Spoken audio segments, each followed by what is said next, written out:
What's going on, ladies and gentlemen? It's Daniel, and welcome back to another video. Today, I'm going to be ranking every single NASCAR Cup Series track that is currently on the NASCAR schedule from 26th to 1st, from the worst to the best. Let's go and just jump straight into this. Remember, the ranking system is going to go from the worst to the best. Let's go and just jump straight into it. We're going to start off with the number 26 edition, the worst track currently on the NASCAR Cup Series schedule, and that honor is going to go to Texas Motor Speedway.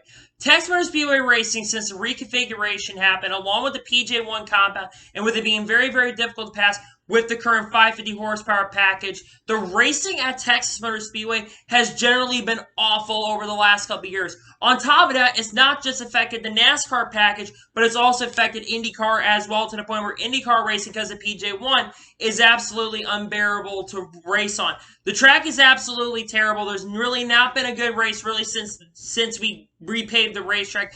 And to me, I haven't seen a good Texas race happen in a very, very long time, since it's probably about 2014, 2015, to be perfectly honest. It's been quite a few years since there's been a good race at Texas Motor Speedway.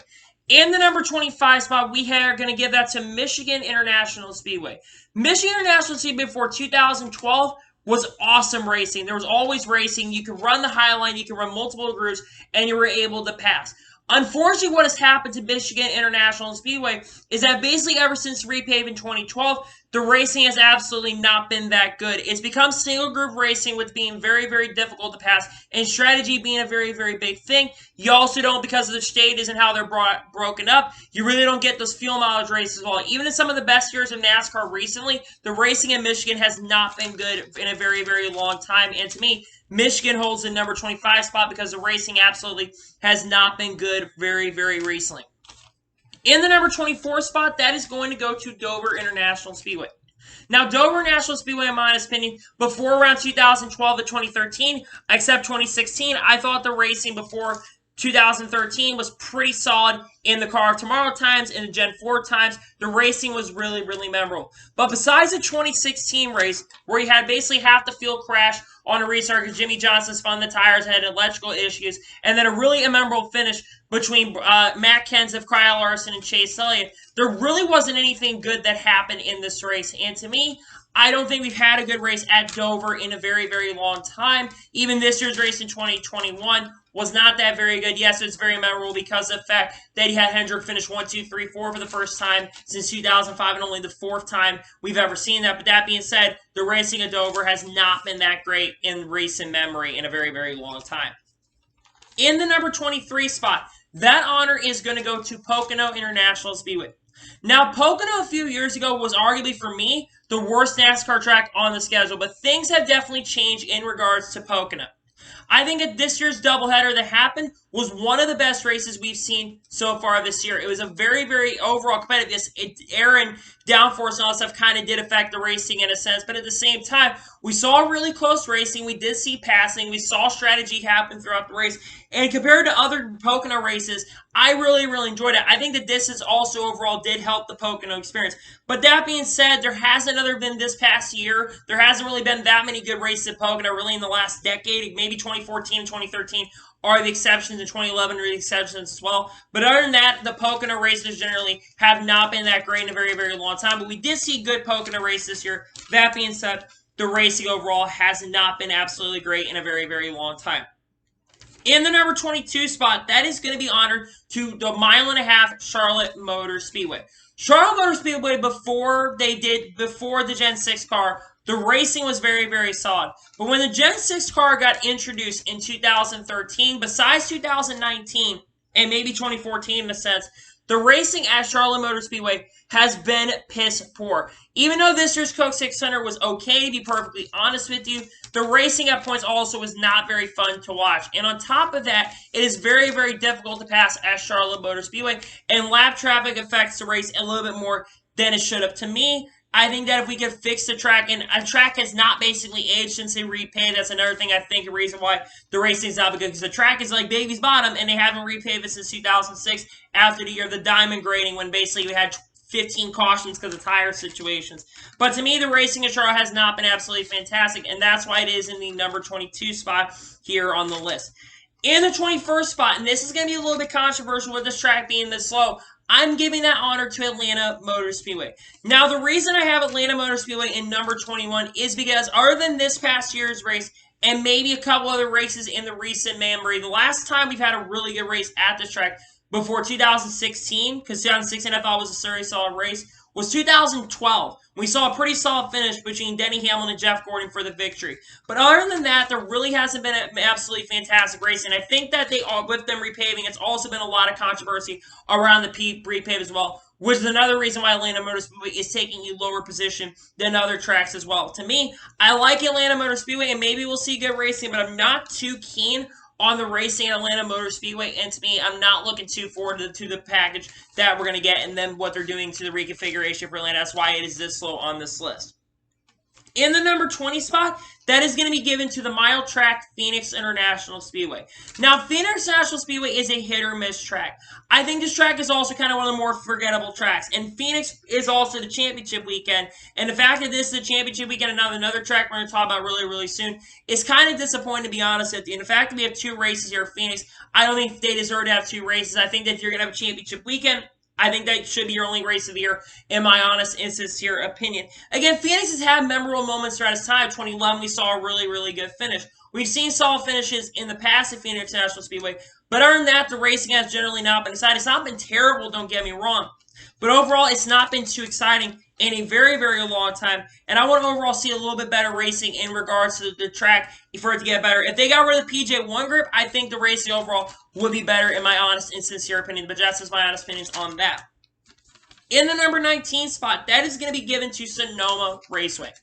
Now, Sonoma Raceway, in my opinion, is another track that is kind of hit or miss when it comes to the racing. We've seen really good racing in the Gen 6 era. 2013, we saw a very, very solid race. Yes, Martin Truex Jr. dominated that race, leading 56 of the 110 laps, or like about 6 laps of that event. Martin Truex Jr. did have competition and were good battles throughout that race as well. And this past year's race in 2021, I thought the configuration had this year for a race that did not happen last year. That's another reason why I think it's a little bit higher, is because the racing this year compared to like even 2019, I thought was very, very solid. It was one of the better races we've seen, one of the better road course races we have seen throughout this year. So to me, I think Sonoma has potential to go higher on this list, and I think that they should move this race overall to the spring, in my honest and sincere opinion. And I think that that will make Sonoma a much better racetrack and will be higher on the list if it was a little bit better. In the number 18 spot currently moment, that is going to be held at Richmond International Speedway. Now, Richmond, I'll be honest, is kind of a track that has good moments, and I love the long runs that do happen throughout the day. A lot of people do not like those long runs because it's very, very difficult to pass at Richmond National Speedway, but I do think those long runs actually do help the product over time, because you get to see a lot of the comers and goers and a lot of the tire wear as well. The cars that are good in the short run, the cars that are there on the long run. But there are points where the Richmond races are technically forgettable. I mean, people are going to remember this year because Allison made a late pass on Denny Hamlin. But a lot of people don't probably remember that Martin Truex Jr. won a couple of years ago. A lot of people probably don't remember that because, let's be for real, the race, and even last year's race too, except that Austin Hill was really, really good. But Brad Keselowski won that event. But that being said, I think Richmond has potential to get better if they do fix it. I think Richmond maybe could cut back to 1 day, in my personal opinion. But I think Richmond has potential to get higher up on the list. But the racing at Richmond has not been absolutely fantastic for a very, very long time, in my honest opinion. The number 17 spot, that is currently going to be held by the Daytona Road Course. Now, Daytona Road Course only right now has held 3 races, if you include the exhibition race for the Busch Clash, and 2 regular points-paying races. The first race that happened was it wasn't very good. The second points-paying race we had here, in my personal opinion, was actually really, really good and very, very solid. The controversial call definitely affected it. But that being said, the racing in the second one was much, much better, and it moves this race up a little bit. Had we not had a very decent race and pretty good race earlier this year, and a pretty crazy finish too to help that, I feel like the Daytona Road Course be a little bit lower than it is right now in the number 17 position. Again, I think that we're not probably going to see this track probably after this year, unless it is at the Busch Clash. Again, the Busch Clash, we had a very, very awesome finish, one of the best finishes we have seen so far this year. But I think Daytona Road Course could be better, especially if we get the Road Course car. We could see this track back on the schedule in the foreseeable future. Remember, this track took over for Auto Club earlier this year because we couldn't race in Auto Club. So I think the race track does have its moments, but also has its flaws at points as well. In the number 16 spot, this is going to be a little bit controversial. but I'm going to give that to Road America. Now, Road America, the reason I have a little bit lower is we've only had one race happen so far at Road America, and while I think the Cup Series race had its moments, unlike the Xfinity Series, I do think the Cup race kind of dragged out a little bit. I think Chase Elliott did, in my opinion, kind of affect that because Chase Elliott pretty much dominated the final stage, and there was really no intensity. There was good battles throughout the field. You had the Kyle Larson and Alex Bowman controversy at the end of the race. Again, they were basically on good terms after the race. There really were no issues after that. But I do think that there are points in the race that kind of dragged on a little bit, and the cautions don't help at a track like that either. I think that they do need to force local yells at a track like Road America, especially how big it is. I think that local yells would come a long way for the racetrack, and to me, Road America puts itself in the number 16th place on my list. In the number 15 position, and this one will be a little bit higher than Road America, this is going to be held by the Indianapolis Road Course. Now, the reason I have Indianapolis Road Course over Road America is because the Xfinity Series race that took place last year at this track. I know it's only one time that we have raced on the Indianapolis Road Course track, but that was one of the top 5 best races of the NASCAR Xfinity Series season last year. You had an incredible finish between 4 or 5 drivers going at it for the victory, and really, really good battles throughout the field as well, and a lot of different strategies that were taking place throughout, and battles for the lead throughout the race as well that were very, very enjoyable to watch. And again, we have not had a Cup race here. The reason I'm also putting this in the middle is because we haven't had the race yet. I think it could go up if the race is really, really good this year, or it could go down if the race is bad. But to me, this place is a number 15 because we haven't seen too many races yet, but the Xfinity Series race really set a very high bar for the event. I'm definitely really excited about the Indy NASCAR doubleheader. In the number 14 spot, this is going to be held by the Bristol Dirt Track. Now, I will say that the Bristol Dirt Cup Series race that happened this year was really, really good at points. I think it had really awesome moments, a lot of good battles, a lot of bumping and banging. Old Bristol was back this year at the Bristol Dirt Track, and it's coming back next year on the 2022 NASCAR Cup Series schedule. But I do think that this race is a little bit earlier. I think the race is a little better. The dust did not help throughout the event, and I think that this track should have been a night race instead of day race, and I think the race could have been a little bit more improved on some of the procedures that they did with it, especially with the side and all that stuff, and the rain kind of affecting it where we couldn't race a little bit. That did put a damper on the track. But that being said, Bristol is holding the 14th at the current moment. In the number 13 spot, this is going to be held by the Nashville Super Speedway. Now, we've only had one race in the Nashville Super Speedway for the Cup Series, but I will say that that race, even though it was a very, very long race for a 400-mile event in 300 laps, I will say that I enjoyed throughout the event. Yes, of course, the Kyle Larson fan, I'm going to enjoy it because I love seeing Kyle Larson dominate like he did. But that being said, besides Kyle Larson, you had really awesome battles going on throughout the field and a lot of different strategies and a lot of different players in that race that you normally don't see up front. I think that strategy really, really did make Nashville become a very, very solid race overall. And his track could potentially be around for a very, very long time, potentially 2 races in the Nashville era. I really, really enjoy race overall, and I think that next year we will get better, especially with the next-gen car. In the number 12 position, this is going to be held by Circuit of the Americas. Now, I will say that the Cup race is a little bit controversial to happen this year due to the rain situations and the visibility. And I will say the Xfinity Series race that happened the day before was not great, but the Truck Series race that happened, oh yeah, that was a very, very good Truck Series race throughout the entire event. I think rain did definitely help the product. You got to see a lot of comers and goers and a lot of surprisers in the event. I think rain made that event in the Cup Series race very, very enjoyable to watch, but it also wasn't always at points the greatest product we got to see on track, especially with the officiating situations. But I do think that the race at points is enjoyable, and I definitely will really hope we get to go back to Dakota next year, and likely we'll be going back to Dakota next year. It's pretty much all but confirmed at this point that we're going back to Dakota in 2022. In the number 11 position, this is going to be held by New Hampshire Motor Speedway. I think New Hampshire Motor Speedway is the most underrated track currently on NASCAR. And ever since it went from 2 days to 1 day, since it went back to 1 day in 2018, I think the racing at New Hampshire has absolutely improved drastically. Especially this year's race in 2021. This race is a contender for the race of the year. Without the bad officiating call, this race was absolutely incredible. You got to see teammates battle for 15 straight laps for the race lead. You got to see a lot of different surprises. Eric Almirola pull a sneak win and strategy throughout the race as well. And you thought that you could see Matty D steal a victory or Eric Almirola pull up the biggest upset of the year by winning after having such a bad year. He pulls off that incredible upset, and the racing definitely helped that product overall as well. And it was really cool to watch New Hampshire this year. And I think that New Hampshire could become one of the better tracks as time goes on. And I think it's currently the most underrated NASCAR track that we currently have on the NASCAR schedule, in my honest opinion. And now we officially reached the top 10. In the number 10 position, this is going to be held by Kansas Speedway. I'm going to be honest with you. Kansas Speedway about a year ago, I would have put it a little bit higher than I currently have it. But the reason I have Kansas Speedway a little bit lower is unfortunately because of the package. The second race at Kansas happened last year was absolutely terrible finish and bad racing at points throughout that event as well. And I think that this year's first race at Kansas was all right at points, but it wasn't absolutely great. I do think the package overall does affect the racing at Kansas. But I think Kansas has a really, really good surface. That being said, when the racing is good at Kansas, trust me, the racing is really, really good. I think this track could be a little bit higher if we see a really, really good race happen later this year.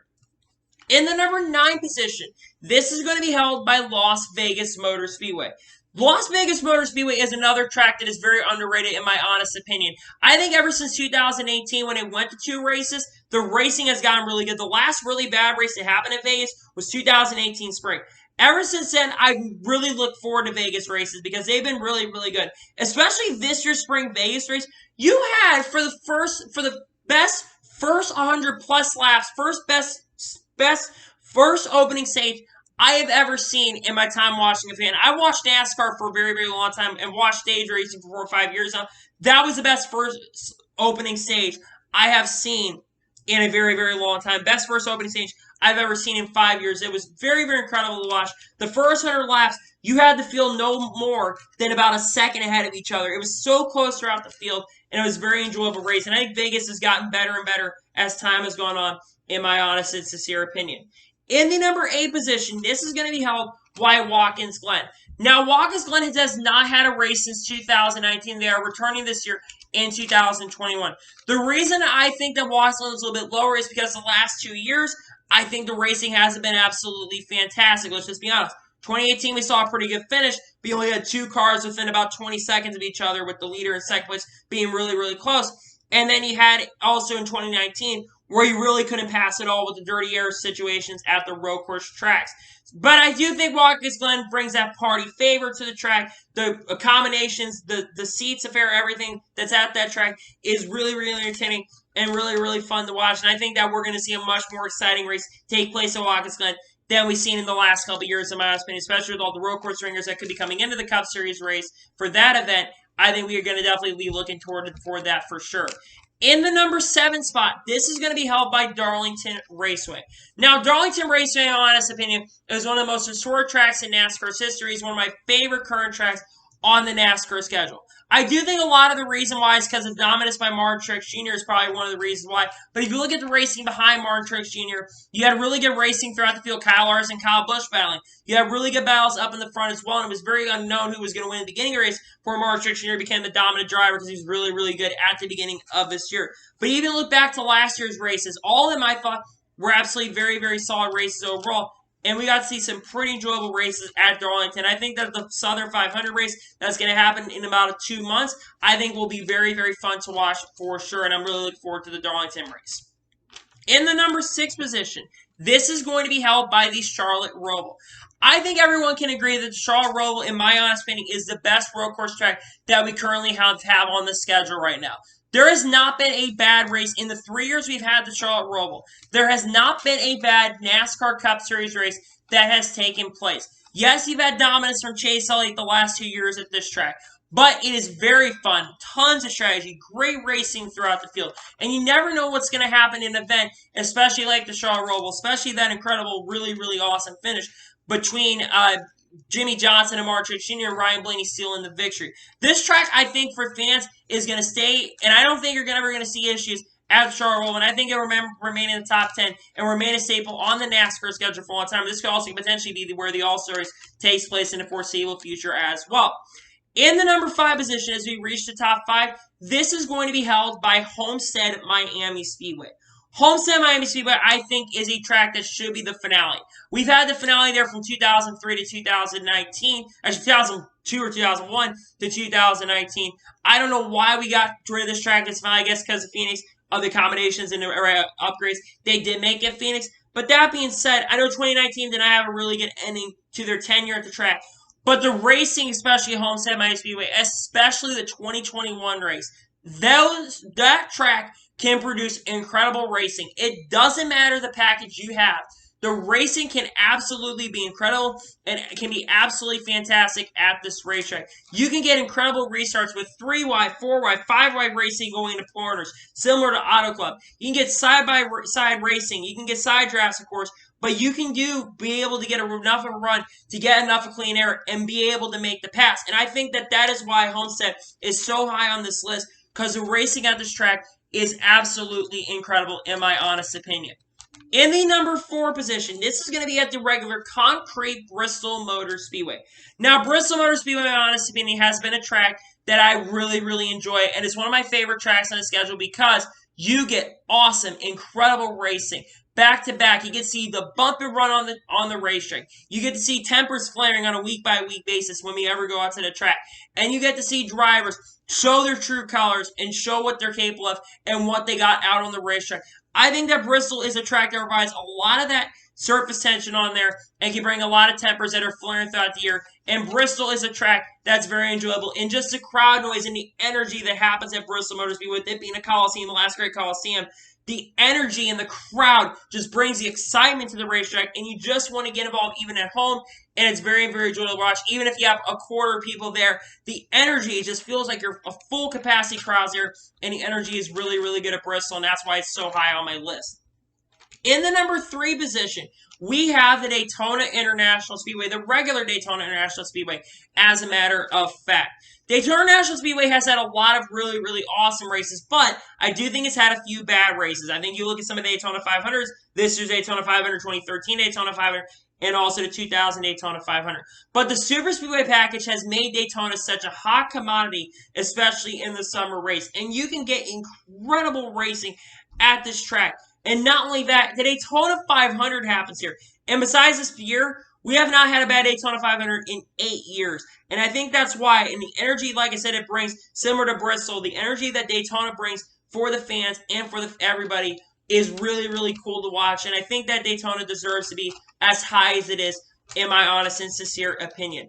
In the number 2 position, in the runner-up position on my list, we have the Talladega Super Speedway. Talladega Super Speedway is an awesome racetrack. I've only watched a few really bad races at Talladega Super Speedway throughout my time. And when it's usually a bad race, it's a really, really bad race. But sometimes some of the bad races are still very solid Cup races overall, besides 2018's Fall Talladega debacle, which was really, really bad because he had SHR pretty much dominating the event.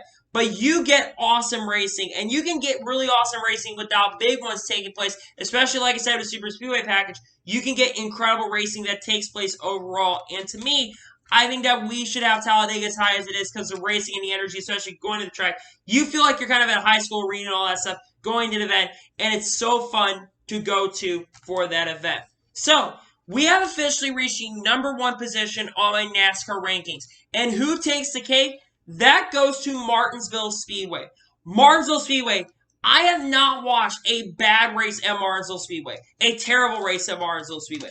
I know a lot of people are going to say, what about the 2019 races? And while those races were not great, those are still better than your average NASCAR race that takes place. Not only that, the energy and excitement around Martinsville National Speedway, you feel like you're in a high school football stadium at the racetrack. It feels like you know everybody here, even though you don't. You got the Martinsville hot dogs, but not only that, you get to see the short track tempers, the bump and run, the bottom groove, the bottom feeders, and it's so enjoyable to watch tempers flare, drivers go at it, and we saw so many incredible races. Look back at the 2020 fall race. That is the best cutoff race I have seen before the final race in my time as a NASCAR fan since the playoff format has happened. And I absolutely believe that Martinsville deserves number 1 on my list because the racing is absolutely incredible and is absolutely legendary in my honest and sincere opinion. So, anyway, those are my rankings for the 2021 NASCAR tracks. And that is my list. I want to thank you guys for watching. Please subscribe to the channel, notifications to be notified when a video does go live on my channel. Follow me Twitter, Facebook, and Instagram, Twitter page as well. Links description below for that. And comment your your list below in the comments. Let me know from your worst to your best on what you would rank your list. Let me know in the comments below. Anyway, like I said, I want to thank you guys for watching today's video. And I'll see you guys next time with some more great and awesome NASCAR content. I will be back doing normal content later this week. I will be back doing the NASCAR update, news updates. We got a couple really big stories I want to discuss in regards to a couple big teams, so that will be coming out very soon. But anyway, I'll see you guys next time with some more great and awesome NASCAR content. Take care, everybody.